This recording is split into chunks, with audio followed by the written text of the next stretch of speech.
You can't keep recovery unless you're willing to give your recovery up and help the other person suffering.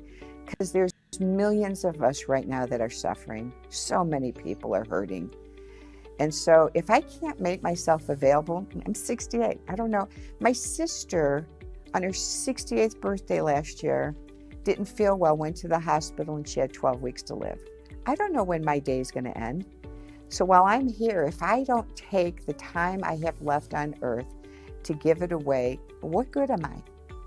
All the money in the world, all the plans in the world are worthless if I don't use the time I have left today to give it to mankind. I've been on a long 41-year journey of healing, emotionally, physically, and spiritually, which is where I come from. I am celebrating 41 years of recovery from crack cocaine addiction, alcoholism, 31 years from codependency, 7 years from a multitude of eating disorder behavior, and I have moved from victim to victory with hope, health, and healing in my own life, overcoming childhood emotional, physical, and sexual abuse. So that's so imperative because, again, where I'm getting people to share their story, if I'm not transparent in mine, how do I even have the right to ask someone to share theirs? My first and foremost thing in my life is God first. And so the reason I am doing what I'm doing today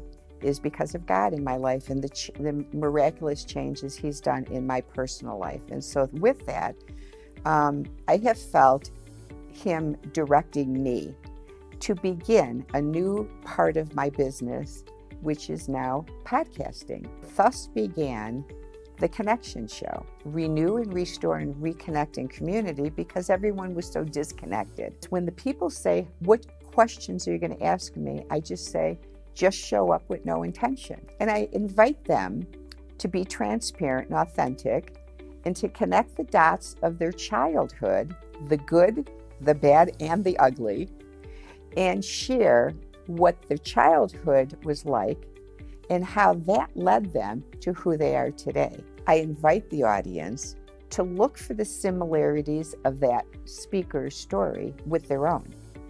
And when they can come into a space of looking for similarities instead of the differences, the beauty of the interviews is their lives transform. This is the most important thing, is if you're breathing and you're alive, you have a story.